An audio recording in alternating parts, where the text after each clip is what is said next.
দেশে করোনায় একদিনে 13 জন সহ মৃত্যু প্রায় 200, নতুন শনাক্ত 700-র বেশি। আক্রান্ত ছাড়ালো 12,000। ঢাকা বিশ্ববিদ্যালয়েও নমুনা পরীক্ষা শুরু। এক মাস পর মসজিদগুলোতে শুরু হলো জামাতে নামাজ আদায়। শারীরিক দূরত্ব বজায় রেখে অংশ নিলেন মুসল্লিরা। 12 মে 50 লাখ পরিবারকে 2,500 টাকা করে সহায়তা দেবেন সরকার প্রধান, জানালেন ত্রাণ প্রতিমন্ত্রী। মাত্র 3 জনকে নিয়ে মন্ত্রী পরিষদ বৈঠক। অক্সফোর্ড বিশ্ববিদ্যালয়ের তৈরি করোনা ভ্যাকসিন জুনে বাংলাদেশে পরীক্ষামূলক ব্যবহারের পরিকল্পনা। ঔষধ প্রশাসনের 20 মের মধ্যে পাওয়া যাবে রেমডিসিভির।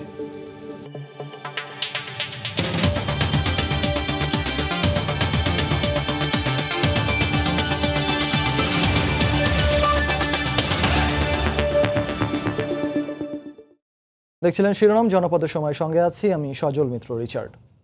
দেশে করোনায় একদিনে মারা গেছেন 13 জন। এ নিয়ে মৃতের সংখ্যা বেড়ে দাঁড়ালো 199। ভাইরাস শনাক্ত হয়েছে আরও 706 জনের দেহে। এ নিয়ে দেশে আক্রান্তের সংখ্যা প্রায় 12,500। এদিন সুস্থ হন 130 জন। লকডাউন শিথিল এবং বিভিন্ন প্রতিষ্ঠান খুলে দেওয়ার প্রেক্ষাপটে একটি স্বাস্থ্য ও কারিগরি নির্দেশনা জারি করার কথাও জানানো হয় ব্রিফিংয়ে। দেশে করোনা আক্রান্তের 61তম দিনে এসে স্বাস্থ্য অধিদপ্তরের অনলাইন বুলেটিন ছিল অনেকটা অসম্পূর্ণ। এদিন আক্রান্তের তথ্য দেয়া হলেও মৃতের সংখ্যা জানানো হয়নি। মৃত্যুর তথ্যটা আপনাদেরকে দিতে পারছি না, এটা আমরা প্রেস রিলিজে দিয়ে দিব। বুলেটিন প্রচারের 3 ঘন্টা পর বিজ্ঞপ্তির মাধ্যমে স্বাস্থ্য অধিদপ্তর জানায় সবশেষ 24 ঘন্টায় 13 জন মারা গেছেন। এ নিয়ে মৃতের সংখ্যা দাঁড়ালো 199 জনে। এদিন দেশের 34টি ল্যাবে 5,867 জনের নমুনা পরীক্ষায় আরও 706 জনের দেহে করোনা শনাক্ত হয়েছে। এ পর্যন্ত শনাক্ত 12,425। আমরা গতদিন পর্যন্ত 33টি ল্যাব ছিল, আজকে আমাদের 34টি ল্যাবে পরীক্ষা হয়েছে এবং আমাদের সাথে নতুন করে যুক্ত হয়েছেন উচ্চতর বিজ্ঞান গবেষণা কেন্দ্র, ঢাকা বিশ্ববিদ্যালয়। আমাদের 24 ঘন্টায় সুস্থ হয়েছে 130 জন এবং এ পর্যন্ত 1,910 জন। লকডাউন শিথিল ও ব্যবসা প্রতিষ্ঠান খোলার প্রেক্ষাপটে একটি নির্দেশনা প্রস্তুত করেছে স্বাস্থ্য অধিদপ্তর, যা গণবিজ্ঞপ্তির মাধ্যমে জানানো হবে।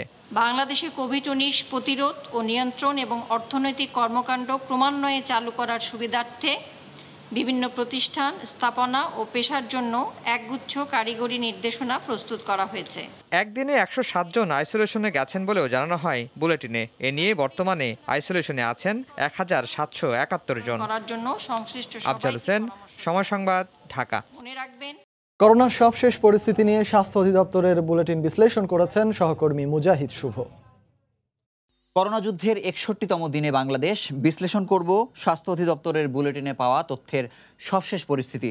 জানাবো দেশের খবর এবং সারা পৃথিবীর খবর। শেষ 24 ঘন্টায় নমুনা পরীক্ষা হয়েছে 5,867টি এবং নতুন করে আক্রান্ত হয়েছে 706 জন এবং সব মিলে বলা যায় যে মোট আক্রান্তের সংখ্যা এখন 12,425 জন এবং নতুন মৃত্যুর সংখ্যা 13, যেটি বাংলাদেশের দ্বিতীয় সর্বোচ্চ মৃত্যু এবং সব মিলে বলা যায় এখন পর্যন্ত মৃত্যুর সংখ্যা 199 জন। আশার খবর হলো সুস্থ হয়েছেন 130 জন, সব মিলে সুস্থ হয়েছেন 1,910 জন। আক্রান্তের হার আমরা আপনাদের রেখাচিত্রের মাধ্যমে জানাতে চাই।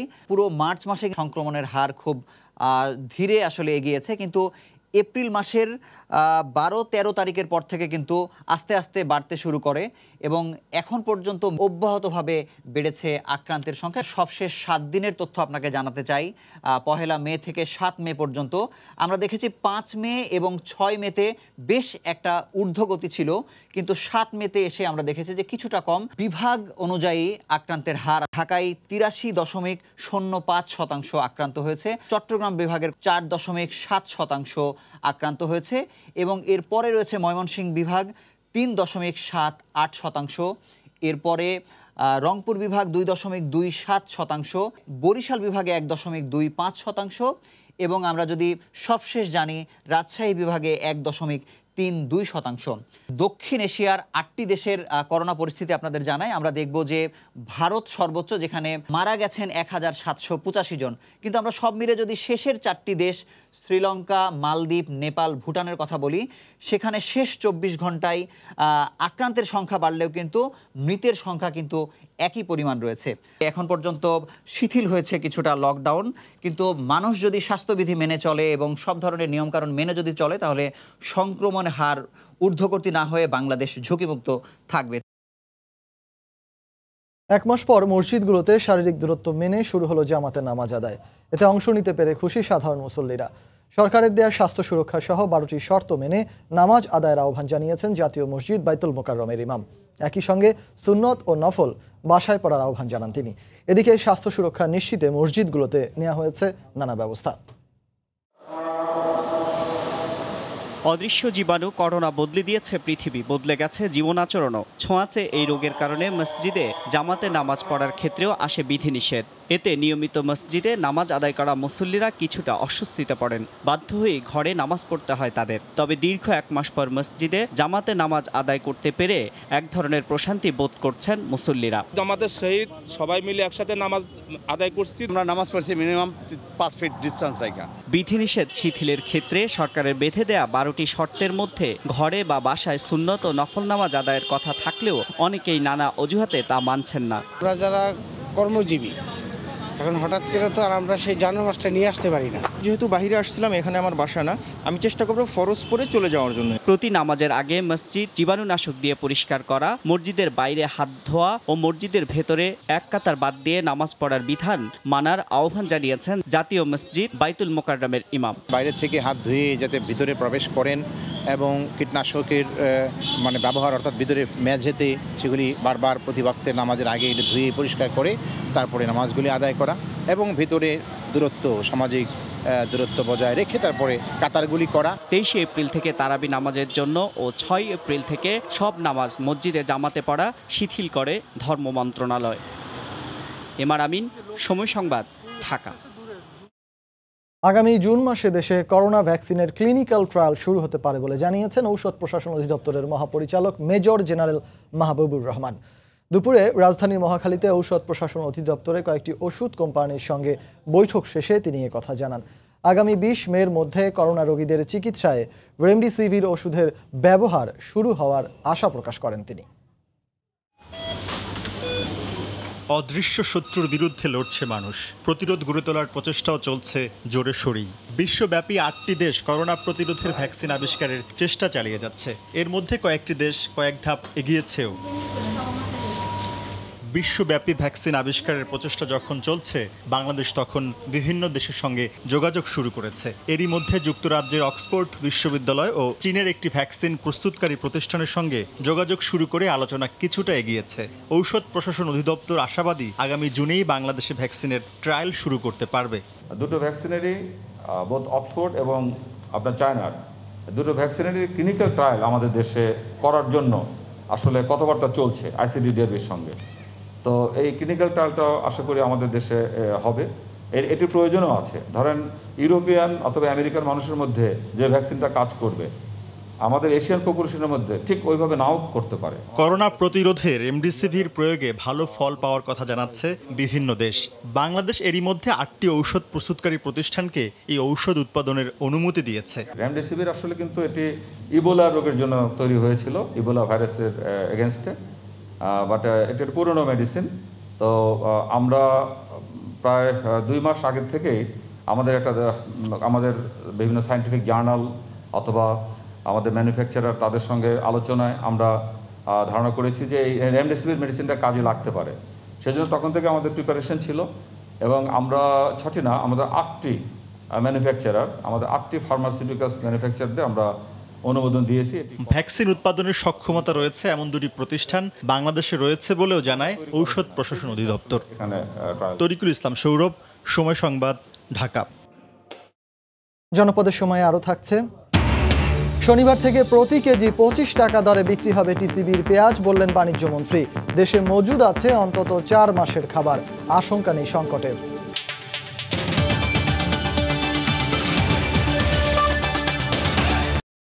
করোনা আতঙ্কের মধ্যে দীর্ঘ 1 মাস পর মাত্র 3 জন মন্ত্রীকে নিয়ে অনুষ্ঠিত হলো মন্ত্রী পরিষদের নিয়মিত বৈঠক। গণভবনে প্রধানমন্ত্রী শেখ হাসিনার সভাপতিত্বে এই বৈঠক অনুষ্ঠিত হয়।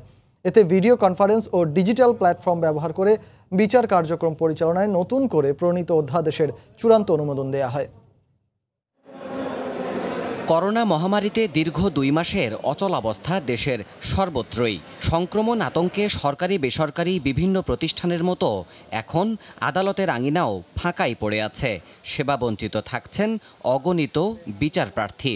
কবে সচল হবে সবকিছু জানা নেই কারো।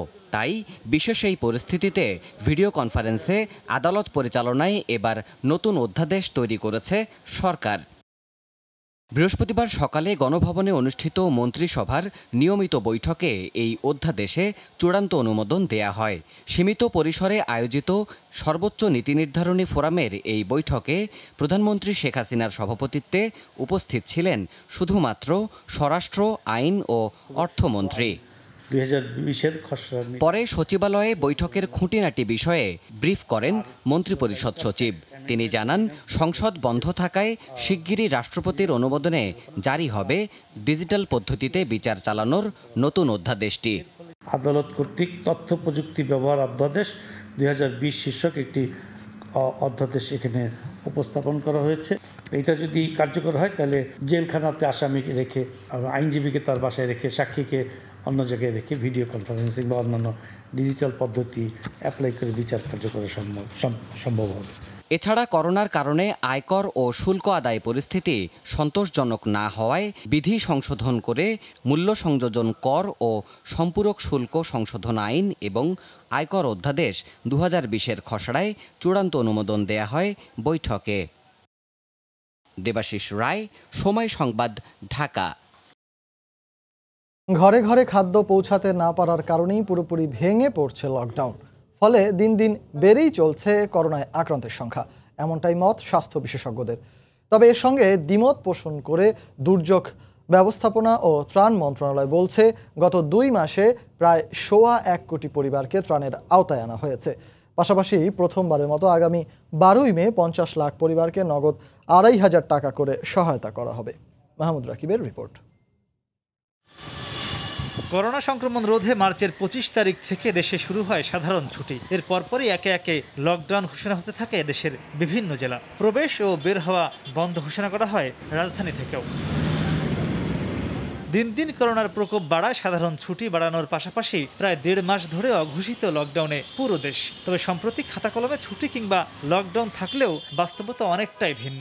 বিশেষজ্ঞরা বলছেন, লকডাউন কার্যকর করতে হলে মানুষের ঘরে ঘরে খাবার পৌঁছে দেওয়ার কোনো বিকল্প নেই। আমি একদিকে বলছি যে তুমি লকডাউন, তুমি ছুটি, তুমি মানুষের সাথে মিশতে পারবে না, তুমি যাইতে পারবে না লোকজনের সাথে। আবার এমন কিছু সুযোগ খুলে দিচ্ছি যেখানে অনেকগুলো লোক যাওয়ার সুযোগ আছে। তাহলে এই দুটো অবস্থান তো স্ববিরোধী। এটা প্রশ্ন আছে, এপিডেমিককে বাড়াবে, এতে মৃত্যুহারও বাড়বে। যাদের বাসায় খাওয়ার নেই ওখানে নিশ্চিতভাবে খাবারটা পৌঁছাবে। এটা করতে পারতেছে না বলে আমাকে সব খুলে দিতে হচ্ছে, দোকান খুলে দিতে হচ্ছে, গার্মেন্ট খুলে দিতে হচ্ছে। আমরা পুরো পটেনশিয়ালটা ব্যবহার করতে পারিনি আমার প্ল্যানিংয়ের অভাবে। তবে দুর্যোগ ও ত্রাণ মন্ত্রণালয় বলছে, শুধু খাবারের অভাবে নয়, দীর্ঘদিন হয়ে যাওয়ায় মানুষ আর ঘরে থাকতে চাইছে না। তারপরও লকডাউন কার্যকর করতে তালিকাভুক্ত 50 লাখ পরিবারকে নগদ 12.5 কোটি টাকা ও প্রায় 5 কোটি লোককে মে ও জুন মাসে খাদ্য সহায়তা দেওয়া হবে। প্রথম দিকে আমরা শুধু কর্মহীন মানুষদের দিয়েছি, যারা দৈনন্দিন আয়ের উপর নির্ভর করে। এরপরে হতদরিদ্র, তারপরে দরিদ্র, তারপরে মধ্যবিত্ত, প্রায় 5 কোটি লোককে খাদ্য সহায়তা দেওয়া হয়েছে। এরপরে যদি কেউ বলে যে খাদ্য সহায়তা পায় নাই, তাহলে এটা তথ্যটা ঠিক নয়। মে মাসে 50 লক্ষ পরিবারকে 20 কেজি করে চাল দিবেন এবং মাননীয় প্রধানমন্ত্রী 2,500 টাকা করে অনলাইন ব্যাংকিংয়ের মাধ্যমে পাঠিয়ে দেবে। ডাটাবেসটি 7 তারিখের মধ্যেই মাননীয় প্রধানমন্ত্রীর হাতে তুলে দেওয়া হবে এবং সেই ডাটাবেসের তালিকা অনুযায়ী উনি 12 তারিখে এই 2,500 টাকা করে প্রত্যেক মানুষের কাছে পৌঁছে দেবেন। আরও 50 লক্ষ পরিবারকে খাদ্য মন্ত্রণালয় থেকে খাদ্য বান্ধব কর্মসূচির আওতায় 30 কেজি করে চাল দেওয়া হবে। জনপ্রতিনিধিদের দিয়ে তালিকা প্রস্তুত করার কাজও প্রায় শেষের দিকে বলে জানান মন্ত্রী। আরেকটি বিশেষ বরাদ্দ দিব ঈদের আগে। মাহমুদ রাকিব, সময় সংবাদ, ঢাকা। শনিবার থেকে টিসিবি 25 টাকা কেজি দরে পেঁয়াজ বিক্রি করবে বলে জানিয়েছেন বাণিজ্য মন্ত্রী টিপু মুন্সি। সচিবালয়ে দেশের চলমান পরিস্থিতিতে ব্যবসা বাণিজ্য পরিচালনা বিষয়ক এক বৈঠক শেষে তিনি বলেন, নিত্যপণ্যের আমদানি সহজ করতে সরকার এ ব্যবস্থা নিয়েছে। দেশে যথেষ্ট খাদ্য মজুদ আছে জানিয়ে মন্ত্রী আরও বলেন, আগামী 4 মাস নিত্যপণ্যের সংকটের কোনো আশঙ্কা নেই। করোনা সংকটে 1 মাসের বেশি সময় ধরে বন্ধ দেশের দোকানপাট আর শপিং মল। পহেলা বৈশাখের ব্যবসায় এবার হয়েছে ভরাডুবি। রমজানের প্রায় অর্ধেকটা সময় পেরিয়ে গেছে। ঈদ সামনে রেখে ব্যবসা পরিচালনার ক্ষেত্রে তৈরি হয়েছে অনিশ্চয়তা। ব্যবসা বাণিজ্যের ভয়াবহ ক্ষতি বিবেচনায় নিয়ে দোকান মালিক সমিতির আবেদনের প্রেক্ষিতে গত সোমবার কয়েক দফা সিদ্ধান্ত পরিবর্তনের পর আগামী 10 মে থেকে সীমিত আকারে দোকানপাট আর শপিং মল খোলার অনুমতি দেয় সরকার। দেশের বাণিজ্যিক পরিস্থিতি নিয়ে সচিবালয়ে এক বৈঠকে বৃহস্পতিবার বাণিজ্যমন্ত্রী জানান, সংক্রমণ ঠেকাতে অঞ্চলভিত্তিক শপিং মলে কেনাকাটার নির্দেশনা জারির চিন্তা করছে সরকার। তারাও দরখাস্ত করেছে, সরকারও সেটা বিবেচনায় নিয়েছে। এখন প্রত্যেকটা জিনিসই তো কনসার্ন জায়গা থেকে রিকোয়েস্ট আসে, সরকারের কাছে এসছে, সরকার এটা বিবেচনায় নিয়েছে, তারপরে তারা বলেছে ঠিক আছে আপনারা খুলতে পারেন। তবে সবচেয়ে বড় কথা যেটা বারবার বলা হয়েছে, হাইলাইট করে দেওয়া হয়েছে, স্বাস্থ্যবিধি মেনে আপনারা খুলবেন। এখন কোনো দোকানদার যদি মনে করে যে আমি দোকান খুলবো না, অথবা একটু 2 ঘন্টা কম খুলবো, অথবা একবারে শক্ত নিয়ম মেনে করব, তাদের উপর নির্ভর করে। সরকারের তরফ থেকে এই সুযোগটা দেওয়া হয়েছে সাধারণ মানুষের কথা চিন্তা করে। এ সময় মন্ত্রী আরও জানান, রমজানে সাধারণ মানুষের কথা চিন্তা করে এবার 35 টাকার পরিবর্তে 25 টাকা কেজি দরে টিসিবির পেঁয়াজ বিক্রির সিদ্ধান্ত নিয়েছে সরকার। দেশে নিত্যপণ্যের পর্যাপ্ত মজুদ আছে বলেও জানান তিনি। নিত্য প্রয়োজন জিনিস আমাদের কাছে যে স্টক আছে, মানে রমজান মাস তো আমাদের ভালো যাবেই, তাছাড়াও আরও আমার ধারণা যেভাবে আমরা আগের থেকে প্রস্তুতি নিয়েছিলাম, তাতে অন্তত আরও 4 মাস ধরে আমাদের কোনো সমস্যা হবে না। এই সিদ্ধান্ত নিয়েছি শনিবার থেকে আমরা পেঁয়াজ এতদিন 35 টাকা করে দেওয়া হতো, সেটা এই রমজান মাসের শেষ দিকে এসে গেছে, সাধারণ ক্রেতাদের জন্য 25 টাকা করে আমরা দেব। এদিকে আমদানি রফতানি স্বাভাবিক রাখতে বেনাপোল, হিলি, দর্শনা ও বিরল সীমান্ত দিয়ে রেল রুটে ভারতের সাথে আমদানি রফতানি কার্যক্রম শিগগিরই শুরু হবে বলেও জানান তিনি। ঈশিতা ব্রহ্ম, সময় সংবাদ, ঢাকা। জনপদের সময় আরো থাকছে। গুদাম ও বন্দরে পড়ে আছে চট্টগ্রামের টেরি বাজারের ব্যবসায়ীদের কোটি কোটি টাকার পণ্য। ঈদের মৌসুমে বেচা বিক্রি না হওয়ায় বড় ধরনের ক্ষতির শঙ্কা।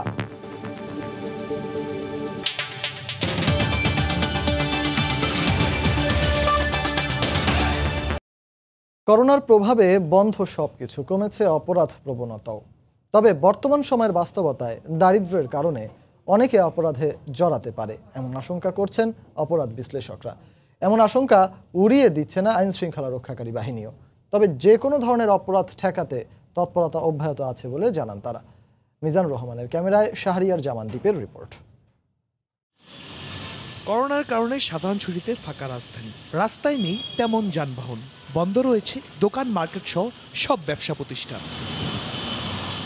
বিশেষজ্ঞরা বলছেন এই সময়টাতে অপরাধ সংগঠনের সুযোগ কম থাকলেও পেশাদার অপরাধীদের সঞ্চয় শেষ হয়ে আসলে আবারও মাথা চারা দিয়ে উঠতে পারে তারা। এছাড়া দারিদ্র্যের কারণেও চুরি, ছিনতাইয়ের মতো অপরাধে জড়াতে পারেন অনেকে। অপরাধ বিশ্লেষকরা বলছেন, জনমানুষের ভিড়ে যেসব অপরাধী প্রচলিত অপরাধ করত তারা এখন কার্যত বেকার। অপরাধের ধরন পাল্টানোর আশঙ্কা রয়েছে তাদেরও।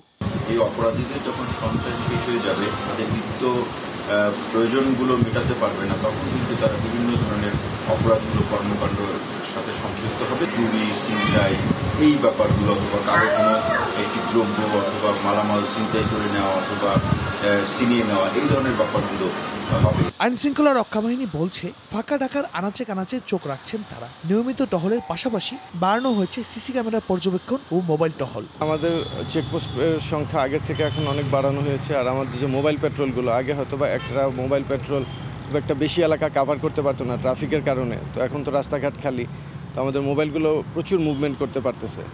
তো রাস্তাঘাট খালি, সেই হিসাবে যে ধরনের ক্রাইম হওয়ার কথা ছিল, ক্রাইমের রেটটা যেরকম হওয়ার কথা ছিল, ওই ধরনের রিপোর্টিং কিন্তু আমাদের কাছে হচ্ছে না। অপরাধীদের যে কোনো ধরনের অপতৎপরতা ঠেকাতে গোয়েন্দা তথ্যের ভিত্তিতে আইন শৃঙ্খলা রক্ষা বাহিনী কাজ করছে বলেও জানান এই কর্মকর্তা। শাহরিয়ার জামান দ্বীপ, সময় সংবাদ, ঢাকা। বাজার 2000 কোটি টাকার হলেও এখনো বিক্রি করতে পারেনি এক গজ থান কাপড়। চট্টগ্রামে টেরি বাজারের ব্যবসায়ীরা ব্যাংক ঋণ নিয়ে ভারত, চীন সহ বিভিন্ন দেশ থেকে কোটি কোটি টাকার পণ্য এনেছেন, কিন্তু সেগুলো পড়ে আছে গুদাম ও সমুদ্র এবং স্থলবন্দরে। সারা বছর বসে থাকলেও ঈদের এ মৌসুমে বেচা বিক্রি করতে না পারায় বড় ধরনের ক্ষতির মুখে পড়েছেন ব্যবসায়ীরা। আশরাফুল আলম মামুনের ক্যামেরায় শফিকুল আলমের প্রতিবেদন। প্রতি বছর রমজানে 15 দিন আগে থেকে থান কাপড়ের বড় পাইকারি বাজার চট্টগ্রামের টেরি বাজারে থাকে হাজারো ক্রেতা বিক্রেতার উপচে পড়া ভিড়। কিন্তু মহামারী করোনা পাল্টে দিয়েছে কর্মচাঞ্চল্য সেই চিত্র। দোকানে তালা ঝুলানো, চারিদিকে শুনশান নীরবতা। কোটি কোটি টাকার কাপড় আনলেও ব্যবসায়ীরা বিক্রি করতে পারেননি এক গজ কাপড়ও। এক পিস মাল আমরা বিক্রি করতে পারি নাই। এই কাপড়ের মূল্য 3 ভাগের 1 ভাগ দাম হয়ে যাবে রমজানের পরে। 2,500 কোটি টাকার মাল স্টক আছে, আমরা কিছু করতে পারতেছি না, কুলো নেই। এখন বন্ধের মধ্যে আমরা কি করবো? এখন মালগুলি কি হবে? আমাদের মালগুলো নষ্ট হয়ে যাচ্ছে। হ্যাঁ, বিদে আমরা এখন কি অবস্থায় যাবো? আমরা কোন দিকে যাবো? আমরা এখন পথের মধ্যে নেমে যাওয়ার উপক্রম হয়ে গেছে। ভারত, পাকিস্তান ও চীন সহ নানা দেশ থেকে সমুদ্র ও স্থলবন্দর দিয়ে আনা হয়েছে 2000 কোটি টাকার কাপড়। তাই ঈদের আগে সীমিত আকারে দোকান খোলার দাবি ব্যবসায়ী সমিতির। সরকার যদি প্রণোদনা ঘোষণার পরে আমাদেরকে যদি থোক বরাদ্দ না দেয়, তাহলে এই ব্যবসায়ীরা উচিত ভবিষ্যতে একবারে নিশ্চয় হয়ে যাবে। এ অবস্থায় স্বল্প সুদে ব্যাংক ঋণ ও প্রণোদনার দাবি ব্যবসায়ী নেতাদের। আমরা ক্ষতিপূরণ চাচ্ছি না, আমরা সরকারের থেকে যে প্রণোদনা ঘোষণা করেছে সেটা আমাদেরকে স্বল্প সুদে আমাদেরকে লোন দেওয়ার জন্য আমরা সরকারের কাছে অনুরোধ জানাচ্ছি। টেরিবাজারে 2000-এর বেশি দোকানে কর্মচারী রয়েছে 15,000। শফিকুল আলম, সময় সংবাদ, চট্টগ্রাম। সরকারের ডাকে সাড়া দিয়ে তড়িঘড়ি করে যারা হাওরের ধানে কৃষকের গোলা ভরেছেন, সেই শ্রমিকদের শূন্য পকেটে ফিরতে হয়েছে। সুনামগঞ্জের ধর্মপাশা থেকে গাইবান্ধায় ফিরে আসা শ্রমিকদের অভিযোগ, সকাল সন্ধ্যা কাজ করে পেয়েছেন 200 টাকা দৈনিক মজুরি। রিপন আকন্দকে সঙ্গে নিয়ে হেদায়েতুল ইসলাম বাবুর রিপোর্ট। সুনামগঞ্জের ধর্মপাশার মামুদনগরে 13 দিন ধান কাটার পর গাইবান্ধায় ফিরে আসে 40 জন শ্রমিক। তাদের অভিযোগ, ধান কাটার পর নিয়ম অনুযায়ী 7 ভাগের 1 ভাগ প্রাপ্য হলেও তা পায়নি শ্রমিকরা। সেখানকার ইউপি সদস্য সহ সংশ্লিষ্টদের গাফিলতির কারণে তারা ন্যায্য মজুরি থেকে বঞ্চিত হয়েছেন বলে দাবি তাদের। দিন হাজিরা 150 টাকা করে পড়ছে এবং খাওয়ার প্রচুর কষ্ট। 7 ভাগের 1 ভাগ জনগণ তো বাতার নেবে, ধানটারও ভাগ পাই না।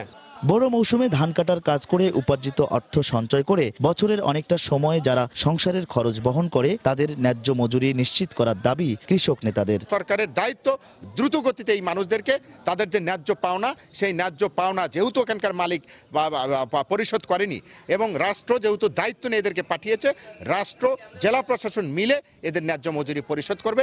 গাইবান্ধার দায়িত্বপ্রাপ্ত সচিব, সংসদ সদস্য ও কৃষক লীগের সাধারণ সম্পাদক বলছেন, শ্রমিকদের ন্যায্য পাওনা পরিশোধের জন্য সংশ্লিষ্টরা ব্যবস্থা নেবেন।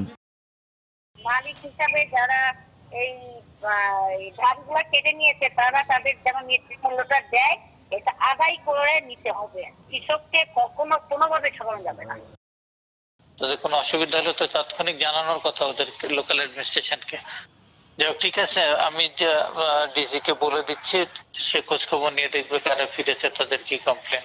ফিরে আসা 40 শ্রমিক জানান, 13 দিনে 91 বিঘা জমির ধান কেটে ভাগে পাওয়া 188 মণ ধান বিক্রি করে দৈনিক এক একজনের মজুরি মাত্র 213 টাকা পড়েছে। হেদায়েতুল ইসলাম বাবু, সময় সংবাদ, গাইবান্ধা। চট্টগ্রামে গ্রাম কিংবা শহর কোথাও মানা হচ্ছে না সামাজিক দূরত্ব। অঘোষিত লকডাউনের দিন যতই বাড়ছে, মানুষ যেন ততই সামাজিক দূরত্ব না মানার ক্ষেত্রে বেপরোয়া হয়ে উঠছে। এখনও মাস্ক পরতে অনীহা সাধারণ মানুষের। দক্ষিণ চট্টগ্রামের কর্ণফুলী বাজার কিংবা ব্রিজঘাটা বাজার, সব বাজারে দেখা গেল পণ্য কিনতে আসা সাধারণ মানুষ কোনো সামাজিক দূরত্বই মানছেন না। শুধু তাই নয়, অনেকে পণ্য কিনতে আসছেন মাস্ক ছাড়াই।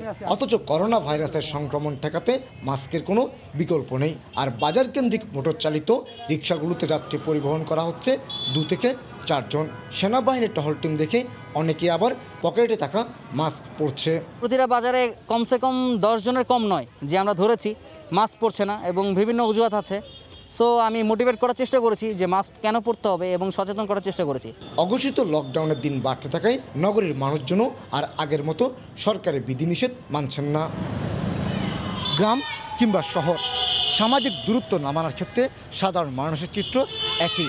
সব জায়গায় মানুষ সামাজিক দূরত্ব মানছে না, এমনকি মাস্ক না পরে রাস্তায় নামছে তারা।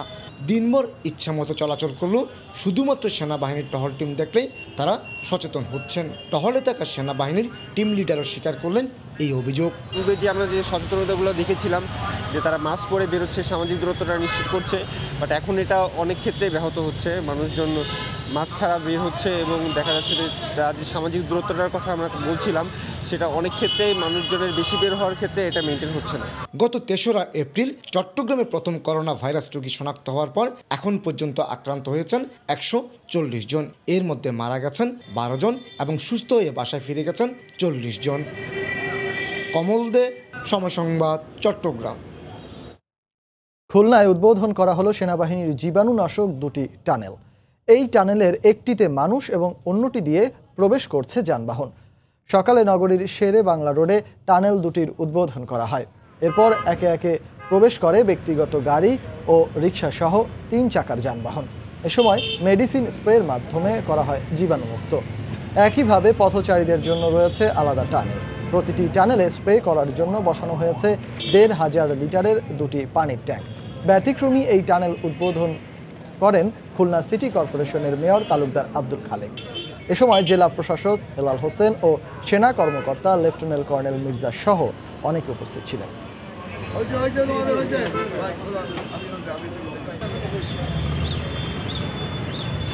যখন এর মধ্যে দিয়ে পাস যাবে এটার অটো সেন্সর এবং যে সলিউশনটা আছে সেই সলিউশনটা আউটার সারফেসে পড়বে এবং আউটার সারফেসে যদি কোনো জীবাণু থাকে তাহলে সেটা ডিসইনফেক্টেড হবে।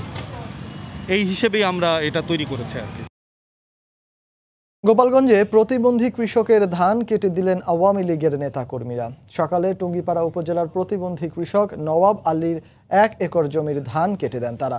ইউনিয়ন আওয়ামী লীগের সাধারণ সম্পাদক কামাল হোসেনের নেতৃত্বে ধান কাটায় অংশ নেন কর্মী সমর্থকরা। বিনা খরচে ফসল ঘরে তুলতে পেরে খুশি কৃষক নওয়াব আলী। পাশাপাশি এমন উদ্যোগকে স্বাগত জানিয়েছেন এলাকাবাসী।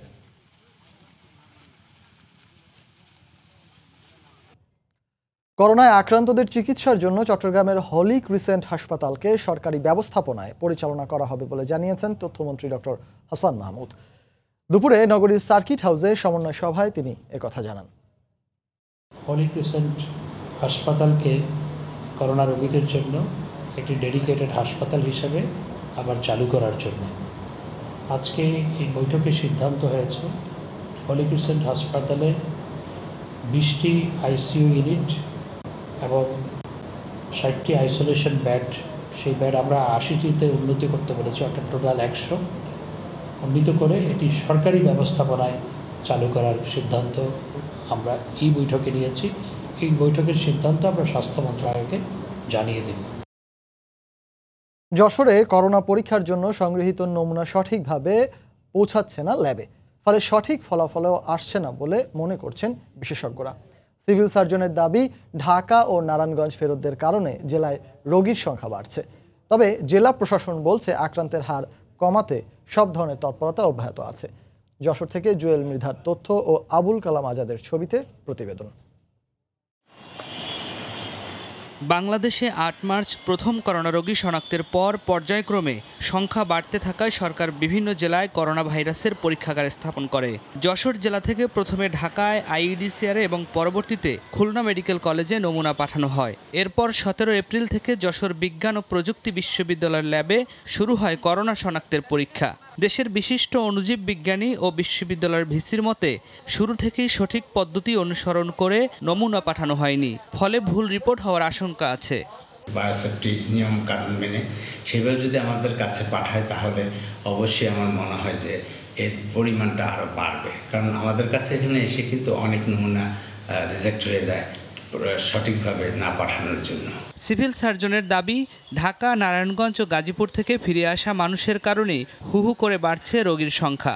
করোনা ভাইরাসে আক্রান্ত বেশিরভাগ রোগী উপসর্গবিহীন অবস্থায় আমরা পাচ্ছি, সেহেতু এই উপসর্গবিহীন অবস্থায় মানুষের সংস্পর্শে এসে আমাদের এই করোনা রোগীর সংখ্যা বৃদ্ধি পেয়েছে বলে আমরা মনে করছি। তবে জেলা প্রশাসক বলছেন, রোগী বৃদ্ধির এই হার কমাতে মানুষের সহযোগিতা জরুরি। মানুষ যত বেশি ঘরে থাকবে এবং আমাদের যে নির্দেশনাগুলো যেগুলো যদি মানুষ মেনে চলে, তাহলে আমরা আশা করছি যে আমরা এটা রোধ করতে সক্ষম হব। সিভিল সার্জন অফিসের তথ্য মতে জেলায় এ পর্যন্ত 69 জন পজিটিভ শনাক্ত হয়েছে। আক্রান্তদের অধিকাংশই চিকিৎসক, নার্স সহ স্বাস্থ্যকর্মী। সময় সংবাদ, যশোর। নাটোরে আগামী 20 মে শুরু হবে গাছ থেকে আম নামানো। একই সঙ্গে 21 মে থেকে লিচু নামানোর দিন নির্ধারণ করেছে জেলা প্রশাসন। দুপুরে এ তথ্য জানান জেলা প্রশাসক মোহাম্মদ শাহরিয়াজ। এর আগে নিজ কার্যালয় কৃষি বিভাগের কর্মকর্তা ও ব্যবসায়ীদের সঙ্গে বৈঠক করেন তিনি। এ সময় এবছরের আম ও লিচু নামানোর বিষয়ে আলোচনা হয়। বৈঠকে 20 মে গোপাল ভোগ জাতের আম এবং 21 মে লিচু নামানোর সিদ্ধান্ত নেওয়া হয়। আর সবশেষ গৌরমতি জাতের আম নামানো শুরু হবে 15 আগস্ট। চলতি বছর নাটোরে ৭৭,৩০৫ মেট্রিক টন আম ও ৮,৩০৭ মেট্রিক টন লিচু উৎপাদনের আশা করছে কৃষি বিভাগ। এবার জানিয়ে দিচ্ছি জনপদের সময় শিরোনামগুলো। দেশে করোনায় একদিনে 13 জন সহ মৃত্যু প্রায় 200, নতুন শনাক্ত 700-র বেশি, আক্রান্ত ছাড়ালো 12,000। ঢাকা বিশ্ববিদ্যালয়েও নমুনা পরীক্ষা শুরু। এক মাস পর মসজিদগুলোতে শুরু হলো জামাতে নামাজ আদায়, শারীরিক দূরত্ব বজায় রেখে অংশ নিলেন মুসল্লিরা। 12 মে 50 লাখ পরিবারকে 2,500 টাকা করে সহায়তা দেবেন সরকার প্রধান, জানালেন ত্রাণ প্রতিমন্ত্রী। মাত্র 3 জনকে নিয়ে মন্ত্রী পরিষদ বৈঠক। অক্সফোর্ড বিশ্ববিদ্যালয়ের তৈরি করোনা ভ্যাকসিন জুনে বাংলাদেশে পরীক্ষামূলক ব্যবহারের পরিকল্পনা ঔষধ প্রশাসনের। 20 মের মধ্যে পাওয়া যাবে রেমডিসিভির। এই ছিল এখনকার মতো। আপনার মোবাইলের সময় সংবাদ দেখতে ও সকল খবর পেতে ডাউনলোড করুন সময় অ্যাপ। সঙ্গে থাকুন সময়।